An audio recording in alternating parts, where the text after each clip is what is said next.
ಇದು ನಮ್ಮ ದೇವರು. ಕೊಡದೇ ಇದ್ದದನ್ನು ಕಿತ್ಕೊಳ್ಳೋವನು ಕಳ್ಳ. ನಮ್ಮ ದೇವರು ಕಳ್ಳ ಅಲ್ಲ. ಕೊಟ್ಟರೆ ತಗೊಳ್ತಾರೆ, ಕೊಡದೇ ಇದ್ರೆ ತಗೊಳ್ಳೋದಿಲ್ಲ. ಓಕೆ, ಸೊ ಏನಾಯಿತು? ಅವನು ಹೇಳ್ತಾನೆ, ನಾನು ಇವನನ್ನು ಯೆಹೋವನಿಗೆ ಒಪ್ಪಿಸಿ ಬಿಟ್ಟಿದ್ದೇನೆ, ಇವನು ಜೀವದಿಂದಿರುವ ತನಕ ಆತನಿಗೆ ಪ್ರತಿಷ್ಠಿತನಾಗಿರುವನು ಎಂದು ಹೇಳಿದಳು. ಓಕೆ, ಸಮಯಲ್ ಜೀವನದಲ್ಲಿ ಏನಾಯ್ತು ಹೇಳ ನಿಮಗೆ? ಇಸ್ರಾಯೇಲ್ರಲ್ಲಿ ದೊಡ್ಡ ದೊಡ್ಡ ದೊಡ್ಡ ದೊಡ್ಡ ಜನರಿದ್ರು. ದೊಡ್ಡ ಅರಸ ಸೌಲ ಇದ್ದ. There were mighty men in Israel.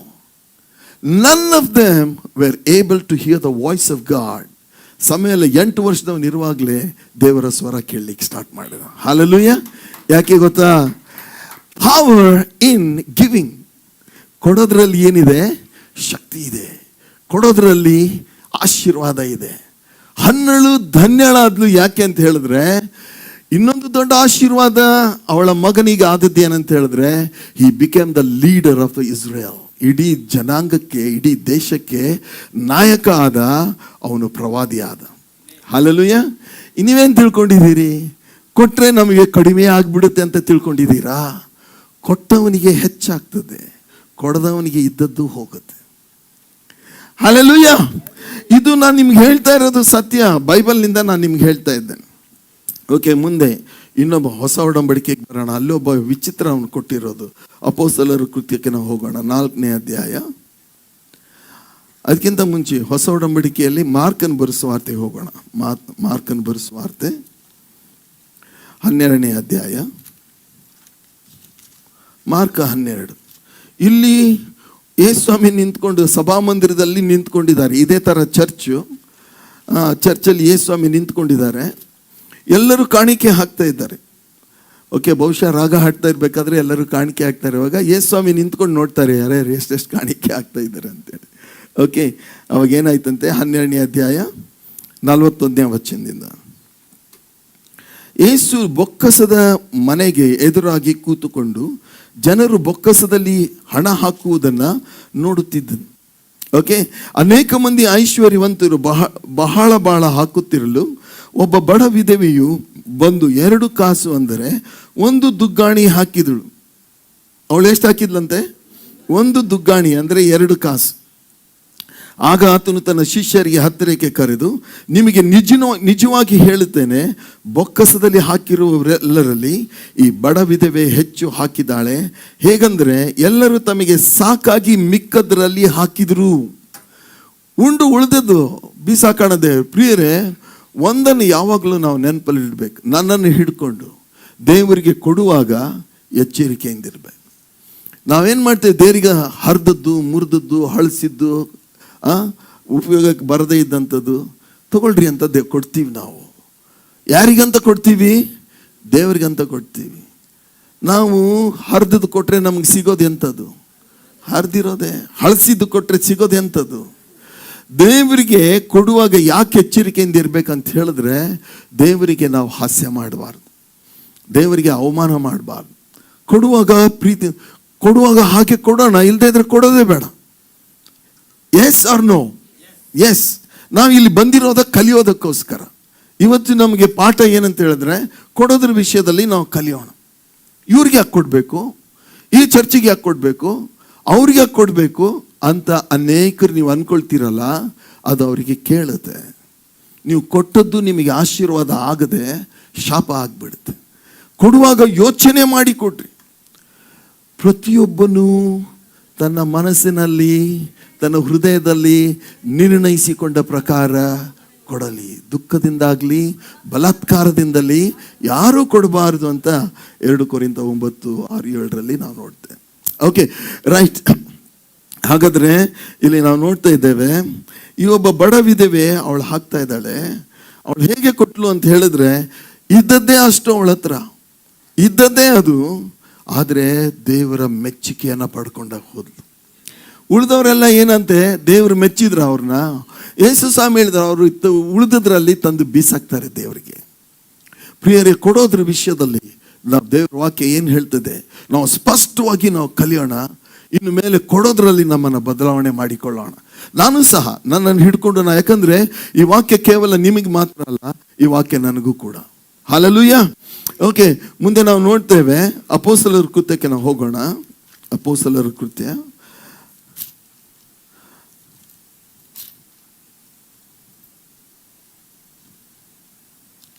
4ನೇ ಅಧ್ಯಾಯ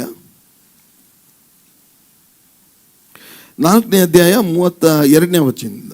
ನಂಬಿದ ಮಂಡಳಿಯವರ ಹೃದಯವು ಪ್ರಾಣವು ಒಂದೇ ಆಗಿತ್ತು. ಇದಲ್ಲದೆ ಒಬ್ಬನಾದರೂ ತನಗಿದ್ದ ಆಸ್ತಿಯಲ್ಲಿ ಯಾವುದೊಂದನ್ನು ಸ್ವಂತವಾದದ್ದೆಂದು ಹೇಳಲಿಲ್ಲ. ಎಲ್ಲವೂ ಅವರಿಗೆ ಹುದುವಾಗಿ ಇತ್ತು. ಮತ್ತು ಕರ್ತನಾದ ಯೇಸು ಜೀವಂತನಾಗಿ ಎದ್ದು ಬಂದನೆಂಬುದಕ್ಕೆ ಅಪೊಸ್ತಲರು ಬಹು ಬಲವಾಗಿ ಸಾಕ್ಷಿ ಹೇಳುತ್ತಿದ್ದರು. ಬಹಳ ದಯೆಯು ಅವರೆಲ್ಲರ ಮೇಲೆ ಇತ್ತು. ಅವರಲ್ಲಿ ಕೊರತೆ ಪಡುವವನು ಒಬ್ಬನೂ ಇರಲಿಲ್ಲ. ಕೊರತೆ ಪಡುವವನು ಒಬ್ಬನೂ ಇರಲಿಲ್ಲ. ಪ್ರಿಯರೇ, ನೀವು ಸಭೆಗೆ ಬರ್ತಾ ಇದ್ದೀರಿ. ನನ್ನ ಪ್ರಾರ್ಥನೆ ದೇವರ ಹತ್ರ ಏನಂದರೆ, ನಿಮ್ಗೆ ಯಾರಿಗೂ ಕೊರತೆ ಆಗಬಾರ್ದು. ನಿಮಗೆಲ್ರಿಗೂ ಕೆಲಸ ಸಿಗಬೇಕು, ನಿಮಗೆ ಆರೋಗ್ಯ ಇರಬೇಕು, ನಿಮ್ಮ ಸಾಲ ತೀರಬೇಕು, ನಿಮ್ಮ ಮಕ್ಕಳು ಬೆಳಿಬೇಕು, ಅವರು ಫಲ ಕೊಡ್ಬೇಕಂತ ಹೇಳಿನೇ ನಮ್ಮ ಪ್ರಾರ್ಥನೆ ಆಗಿದೆ. ಅದಕ್ಕೆ ಒಂದು ನಮಗೆ ದಾರಿ ಮಾಡಿಕೊಡ್ತದೆ ಏನಂದರೆ, ನಾವು ಕೊಡುವಂಥದ್ದು. ಓಕೆ, ಸೊ ಅವುಗಳನ್ನು ಮಾರಿ ಬಂದ ಕ್ರಯವನ್ನು ತಂದು ಅಪೊಸ್ತಲರ ಪಾದಗಳ ಬಳಿಯಲ್ಲಿ ಇಡುತ್ತಿದ್ದರು. ಅದನ್ನು ಪ್ರತಿಯೊಬ್ಬನು ಅವನವನ ಅವಶ್ಯದಂತೆ ಹಂಚಿಕೊಡ್ತಿದ್ದರು. ಈ ಪ್ರಕಾರ ಮಾಡಿದವರೊಳಗೆ ಕುಪ್ರ ದ್ವೀಪದಲ್ಲಿ ಹುಟ್ಟಿದ ಲೇವಿಯನಾಗಿದ್ದ ಯೋಸೆಫನೆಂಬುವನು ಒಬ್ಬನು. ಅವನು ಅಪೊಸ್ತಲರು ಬಾರ್ನಬ ಅಂದರೆ ಧೈರ್ಯದಾಯಕ ಎಂದು ಹೆಸರಿಟ್ಟರು. ಅವನು ತನಗಿದ್ದ ಭೂಮಿಯನ್ನು ಮಾರಿ ಬಂದ ಹಣವನ್ನು ತಂದು ಅಪೊಸ್ತಲರ ಪಾದಗಳ ಬಳಿಯಲ್ಲಿ ಇಟ್ಟನು. ಓಕೆ, ಕೊಡುವುದರಲ್ಲಿ ಅವನು ಮನಃಪೂರ್ವಕವಾಗಿ ಕೊಟ್ಟನು ಎಂಬುದಾಗಿ ನಾವು ನೋಡ್ತೇವೆ. ಆದ್ದರಿಂದ ಮೇಲಿನ ವಚನದಲ್ಲಿ 2ನೇ ಅಧ್ಯಾಯ 43ನೇ ವಚನದಲ್ಲಿ ಎಲ್ಲರಿಗೂ ಭಯ ಉಂಟಾಯಿತು.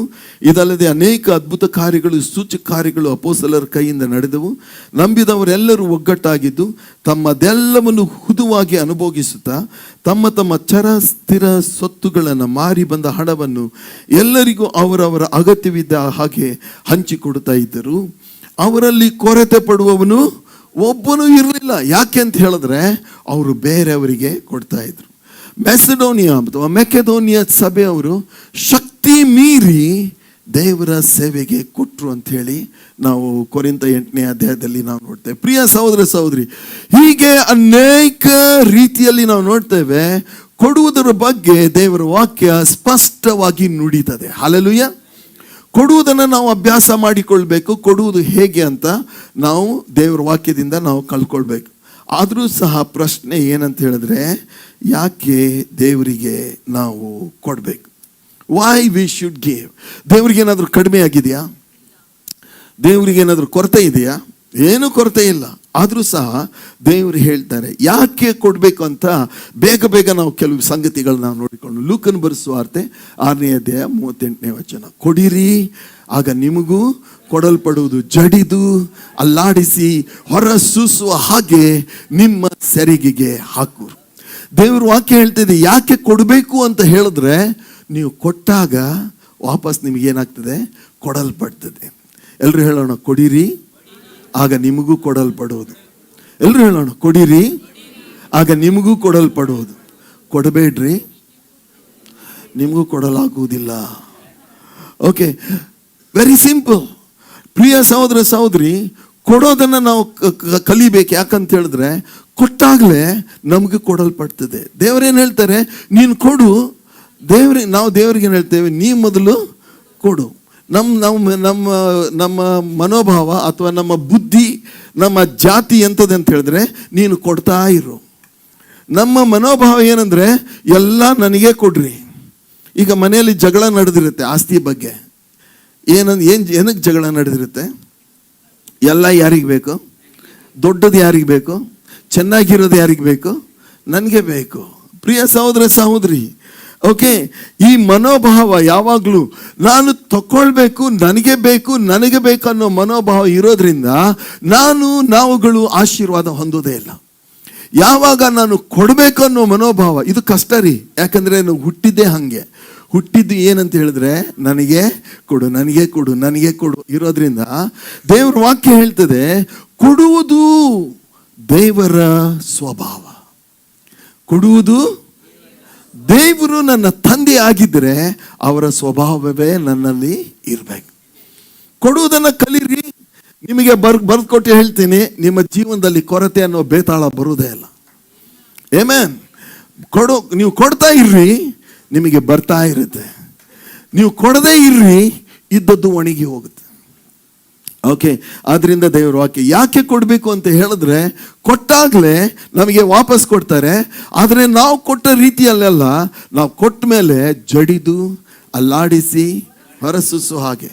ನಾನು ಹಿಂದೆನೂ ಹೇಳಿದ್ದೀನಿ, ಇವತ್ತು ಹೇಳ್ತೀನಿ. ನಮ್ಮ ಕಡೆಗೆ, ಧಾರವಾಡ ಕಡೆಗೆ ಕಾಲ್ಪೋವು ಅಂತ ಹೇಳ್ತಾರೆ. ಈ ಕಡೆಗೆ ನೀವು ಪಾವು ಅಂತೀರಾ, ಈ ಕಡೆಗೆ ಸೇರು ಅಂತಾರೆ. ನಾವು ಚಿಕ್ಕವರಿರುವಾಗ ನಾವು ಅಮ್ಮನ ಜೊತೆಗೆ ನಾವು ಮಾರ್ಕೆಟಿಗೆ ಹೋದಾಗ ಹೆಂಗಸರು ಚೀಲ ತರ್ತಿರ್ಲಿಲ್ಲ. ಅವಾಗ ಪ್ಲಾಸ್ಟಿಕ್ ಚೀಲ ಇರಲಿಲ್ಲ. ಒಂದೊಂದು ಸತಿ ಅವ್ರ ಹತ್ರ ಚೀಲನೂ ಇರ್ತಿರ್ಲಿಲ್ಲ. ಅವ್ರು ಸೆರಗು ಹಿಡಿತಾ ಇದ್ರಿ. ಈಗ ಸೆರಗಲ್ಲಿ ಜೋಳ ಹಾಕಿದರೆ ಅವನು ಹಾಕುವಾಗ ತುಂಬಿರೋದು, ಹಾಕಿದಾಗ ಇಷ್ಟೇ ಇರೋದು. ಕಾರಣ ಹೇಳ್ರಿ, ಒಳಗೆಲ್ಲ ಹಳಿ ತುಂಬಿರ್ತಾರೆ. ಓಕೆ, ಮೋಸ ಮಾಡಿಬಿಡ್ತಾರೆ. ನಮ್ಮ ದೇವ್ರು ಹಂಗೆ ಮಾಡೋದಿಲ್ಲ. ನಮ್ಮ ದೇವ್ರೇನು ಹೇಳ್ತಾರೆ, ಜಡಿದು ಅಲ್ಲಾಡಿಸಿ ಹೊರಸೂಸು ಹಾಗೆ ನಿಮ್ಮ ಸರಿಗೆ ಹಾಕ್ತಾರೆ. ಒಂದು ಚಪ್ಪಾಳೆ ತಟ್ಟಂದಿಕ್ಕೆ ಹಾಲೆಲೂಯ. ಅದು ನಮ್ಮ ದೇವರು. ಹಾಲೆಲೂಯ. ಖಂಡಿತವಾಗಿ ಮಾಡಿ ನೋಡಿ. ಪ್ರಿಯರೇ, ನೀವು ತಿಳ್ಕೊಂಡಿರ್ಬೋದು, ನೀವು ಕೊಡೋದ್ರಿಂದ ನಾನು ಆಶೀರ್ವಾದ ಹೊಂತೀನಿ ಅಂತ. ಅದನ್ನ ತಲೆನ ತೆಗೆದು ಹಾಕ್ರಿ. ನಾನು ಕೊಡೋದ್ರಿಂದ ಆಶೀರ್ವಾದ ನನಗೆ ಬರುತ್ತೆ. ಹಾಲೆಲೂಯ. ನೀವು ಕೊಡೋದ್ರಿಂದಲ್ಲ, ನಾನು ಸಹ ಏನು ಮಾಡಬೇಕು, ಕೊಡ್ಬೇಕು. ನಾನು ಕೊಡ್ತಾ ಇದ್ರೆ ದೇವರು ಎಲ್ಲಿಂದಾದರೂ ಬಾಗಿಲು ತೆರೀತಾರೆ. ಇದು ನಮ್ಮ ಅನುಭವ. ಆದ್ರಿಂದ ಪ್ರಿಯರೇ, ಕೊಡೋದನ್ನ ನಾವು ಕಲಿಯೋಣ. ಓಕೆ, ಮೊದಲನೇದಾಗಿ ಏನಂತ ಹೇಳಿದ್ರೆ, ಕೊಡಿರಿ ಆಗ ನಿಮಗೆ ಕೊಡಲ್ಬಹುದು. ಎರಡನೇ ಒಂದು ಆಶೀರ್ವಾದ ಏನಂತ ಹೇಳಿದ್ರೆ, 2 ಕೊರಿಂಥದಲ್ಲಿ ನಾವು ನೋಡಿಕೊಳ್ಳೋಣ. ಆಗ ನಾವು ಓದಿಕೊಂಡೆವು 2 ಕೊರಿಂಥ. ಓಕೆ, 2 ಕೊರಿಂಥ ಹಾಗೂ 9ನೇ ಅಧ್ಯಾಯ 6ನೇ ವಚನ ಹೇಳ್ತದೆ, ಸ್ವಲ್ಪವಾಗಿ ಬಿತ್ತುವವನು ಪೈರನ್ನ ಬಹಳವಾಗಿ ಕೊಯ್ಯುವನು. ಎಚ್ಚರ ಇದೆಯಾ? ಸ್ವಲ್ಪವಾಗಿ ಬಿತ್ತುವವನು ಪೈರನ್ನ ಸ್ವಲ್ಪವಾಗಿ ಕೊಯ್ಯುವನು, ಹೆಚ್ಚಾಗಿ ಬಿತ್ತುವವನು ಹೆಚ್ಚಾಗಿ ಕೊಯ್ಯುವನು. ನಿಮಗೆ 5 ಎಕರೆ ಏನ್ರಿ ರಮೇಶ್ ಅವರೇ, ನಿಮಗೆ 5 ಎಕರೆ ಜಮೀನಿದೆ.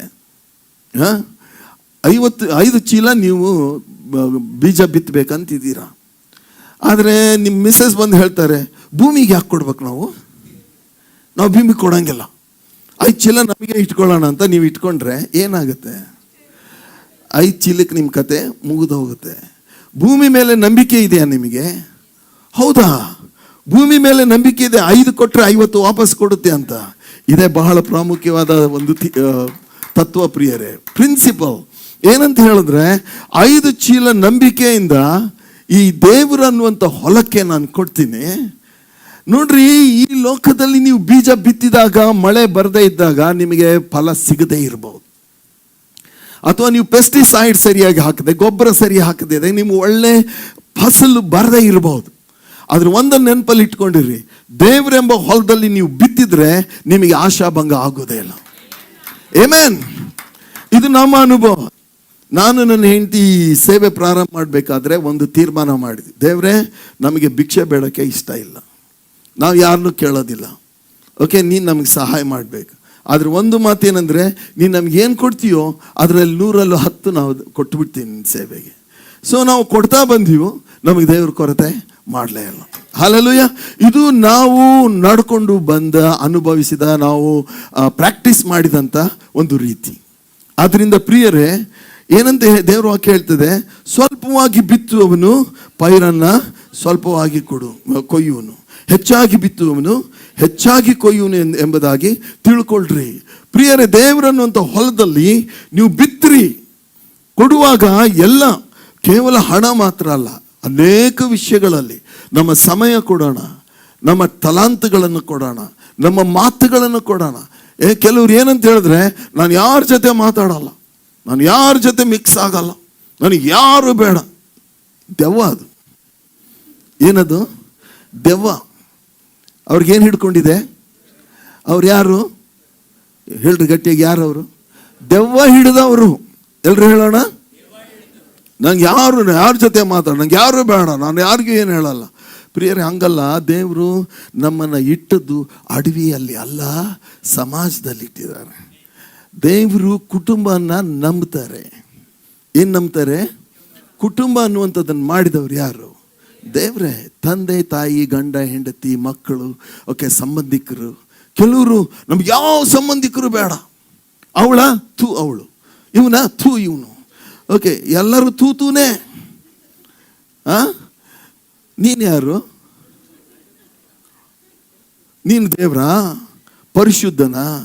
ಅರೇ ನಾವೆಲ್ಲ ಬಲಹೀನರೇ, ನಾನು ಸಹ ಹಾಗೇನೆ. ಆದರೆ ಯಾವಾಗ ಇದು ಕಷ್ಟ, ಅವ್ರನ್ನ ಸೇರಿಸ್ಕೊಂಡಾಗ ಅನೇಕ ಸಮಸ್ಯೆಗಳಾಗ್ತವೆ. ಕಿರಿಕಿರಿ ಆಗತ್ತೆ, ಅವ್ರು ಜಗಳ ಮಾಡ್ತಾರೆ, ಏನಾದರೂ ಒಂದು ಚುಚ್ಚಿ ಮಾತಾಡ್ತಾರೆ. ಪ್ರಿಯ ಸಹೋದರ ಸಹೋದರಿ, ಅದೇ ಜೀವನ. ಅಲ್ಲಿನೇ ನಾವು ಪಾಠ ಕಲಿಯೋದು, ಅಲ್ಲಿನೇ ದೇವ್ರು ನಮ್ಮನ್ನ ಮೇಲೆ ಎತ್ತೋದು. ಏನಂತೀರಿ? ಅಯ್ಯೋ, ಇದಕ್ಕೆಲ್ಲ ನೀವು ಹೆಸನಲ್ಲ ಪಾಸ್ಟ್ರೇ, ಸಾಧ್ಯ ಇಲ್ಲ. ಅವಳು ಬೇಡ ಅಂದ್ರೆ ಬೇಡ, ಅವನು ಬೇಡ ಅಂದ್ರೆ ಬೇಡ, ಅವನ ಹೆಸರು ಎತ್ತಬೇಡ್ರಿ. ಹಂಗಲ್ಲ ಪ್ರಿಯರೇ, ಕೊಡೋದನ್ನ ಕಲ್ಯಾಣ. 4 ಮಾತು ಕೊಡ್ರಿ, ಅವ್ರ ಜೊತೆಗೆ ಹೊಂದಾಣಿಕೆ ಮಾಡ್ಕೊಳ್ಳಿಕ್ಕೆ ಪ್ರಯತ್ನ ಮಾಡ್ರಿ. ಪ್ರಯತ್ನ ನಾವು ಮಾಡೋಣ. ಆಗದೆ ಹೋದ ನಾವು 1 ಸಾರಿ 2 ಸಾರಿ 3 ಸಾರಿ ಪ್ರಯತ್ನ ಮಾಡಿ ದೇವ್ರ ಹಸ್ತಕ್ಕೆ ನಾವು ಒಪ್ಪಿಸಿಕೊಡೋಣ. ದೇವ್ರ ಕಾರ್ಯ ಮಾಡ್ತಾರೆ. ಹಲ್ಲೆಲೂಯಾ.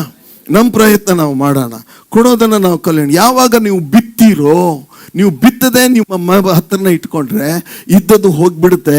ನಿಮಗೇನು ಭೂಮಿ ನಿಮಗೇನು ಕೊಡೋದಿಲ್ಲ. ಅದಕ್ಕೆ ದೇವರು ಒಂದು ನಿಯಮ ಮಾಡಿದ್ದಾರೆ. ದೇವರಿಗೆ ಕೊರತೆ ಇದೆ ಅಂತಲ್ಲ, ದೇವ್ರು ಏನು ಹೇಳ್ತಾರೆ ಅಂತ ಹೇಳಿದ್ರೆ, ನೀವು ಕೊಡ್ರಿ ನನಗೆ, ನಾನು ನಿಮಗೆ ಕೊಡ್ತೀನಿ.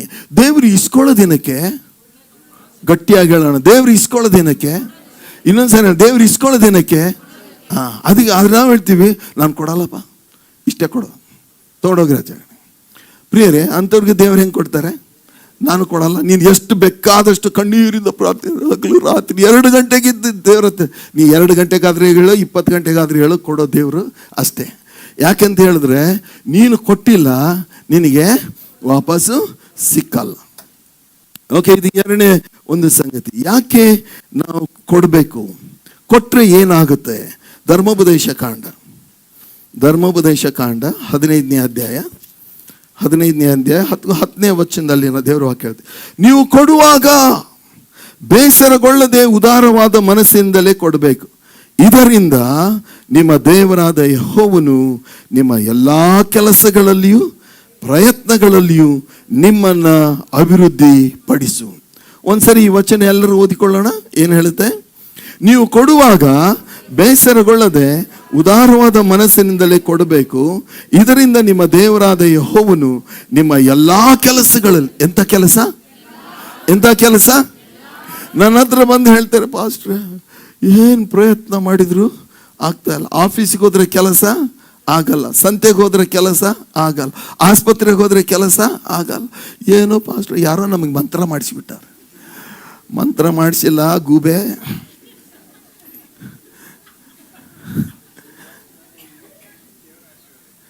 ನೀನು ಯಾರಿಗೂ ಕೊಡೋದೇ ಇಲ್ಲ. ದೇವರೇನು ಹೇಳ್ತಾರೆ? ಪ್ರಿಯರೇ, ಈ ವಚನ ಓದ್ರಿ, ಎಲ್ಲಿ ಎಷ್ಟು ಚೆನ್ನಾಗಿದೆ ನೋಡ್ರಿ. 28ನೇ ಅಧ್ಯಾಯ ಧರ್ಮೋಪದೇಶ ಕಾಂಡ 28 3ನೇ ವಚನ ನೋಡ್ರಿ. ಏನು ಹೇಳ್ತಾರೆ? ನಿಮಗೆ ಊರಲ್ಲಿಯೂ ಅಡವಿಯಲ್ಲಿಯೂ ಶುಭ ಉಂಟಾಗುವುದು, ನಿಮ್ಮ ಸಂತಾನ ವ್ಯವಸಾಯಗಳಿಗೂ ದನ ಕುರಿ ಮುಂತಾದ ಪಶುಗಳಿಗೂ ಶುಭ ಉಂಟಾಗುವುದು, ನಿಮ್ಮ ಪುಟ್ಟಿಗಳಿಗೂ ಕೊಣವಿಗಳಿಗೂ ಶುಭ ಉಂಟಾಗುವುದು, ನಿಮ್ಮ ಕೆಲಸಕ್ಕೆ ಹೋಗುವಾಗ್ಲೂ ಬರುವಾಗ್ಲೂ. ಆಹಾ, ಇದನ್ನ ಯಾರು ಇದಕ್ಕೊಂದು ಜೋರಾಗಿ ಚಪ್ಪಾಳೆ ತಟ್ರಿ. ಹಲ್ಲೆಲೂಯಾ. ಕೊಡುವವರಿಗೆ ದೇವರು ಹೇಳ್ತಾರೆ, ಕೈ ಹಾಕೋ ಕೆಲಸ ಸಫಲ ಆಗ್ತದೆ. ನನಗೊಬ್ರು ಭೇಟಿ ಆಗಿದ್ದಾರೆ, ಬ್ರದರ್ ಜಗತ್ತಲ್ಲಿ ಮಾಡಬೇಕಾದ ಎಲ್ಲ ಪ್ರಯತ್ನ ಮಾಡಿದ್ದೀವಿ ಸರ್, ಎಲ್ಲ ಬಿಸ್ನೆಸ್ ಪ್ರಯತ್ನ ಮಾಡಿದ್ವಿ. ನಾವು ಕೋಳಿ ಸಾಕಿದ್ವಿ, ಎಲ್ಲ ಸತ್ತೋದು. ಹಸುಗಣ್ಣು ಸಾಕಿದ್ವಿ, ಯಾರು ಹೊಡ್ಕೊಂಡು ಹೋದ್ರು. ಇನ್ನು ನಾವು ಬೇರೆ ಕೆಲಸಕ್ಕೆ ನಾವು ಕೈ ಹಾಕಿದ್ವಿ, ಯಾವುದು ಕೈಗೂಡ್ತಾ ಇಲ್ಲ. ಯಾಕೆ ಕೈಗೂಡ್ತಾ ಇಲ್ಲ ಅಂತ ಹೇಳಿದ್ರೆ, ಒಂದು ಬಹಳ ಪ್ರಾಮುಖ್ಯವಾದ ಒಂದು ಸಂಗತಿ ಏನಂತ ಹೇಳಿದ್ರೆ, ನಾವು ಕೊಡೋದನ್ನ ನಾವು ಕಲ್ತಿಲ್ಲ. ನಮ್ಮ ಬಡತನದಲ್ಲಿ ನಾವು ದೇವರಿಗೆ ಕೊಡೋಣ, ಅವ್ರು ತಮ್ಮ ಐಶ್ವರ್ಯದಲ್ಲಿ ನಮಗೆ ಕೊಡ್ತಾರೆ. ಹಲ್ಲೆಲೂಯಾ. ತನ್ನ ಪ್ರಭಾವದ ಐಶ್ವರ್ಯಕ್ಕನುಸಾರವಾಗಿ ನಮ್ಮ ಅಗತ್ಯತೆಗಳನ್ನ ದೇವರು ಪೂರೈಸ್ತಾರೆ ಅಂತ ದೇವ್ರ ವಾಕ್ಯ ಹೇಳ್ತಾರೆ. ನಂಬಿಕೆ ಬಹಳ ಪ್ರಾಮುಖ್ಯ ಇದರಲ್ಲಿ. ದೇವರ ಮೇಲೆ ನಾವು ನಂಬಿಕೆ ಇಡೋಣ, ನಂಬಿಕೆ ಇಟ್ಟು ನಾವು ಕೊಡೋಣ. ನಿನ್ನ ಆಹಾರವನ್ನ ನೀರಿನ ಮೇಲೆ ಚೆಲ್ಲು, ತಕ್ಕ ಸಮಯದಲ್ಲಿ ಅದನ್ನ ಏನು ಮಾಡ್ತೀಯ, ನೀನು ಬಹುದಿನಗಳ ಮೇಲೆ ಅದನ್ನು ನೀನು ತಿರುಗಿ ಪಡ್ಕೊಳ್ಳುವೆ ಎಂಬುದಾಗಿ ದೇವರ ವಾಕ್ಯದಲ್ಲಿ ಹೇಳ್ತೀವಿ.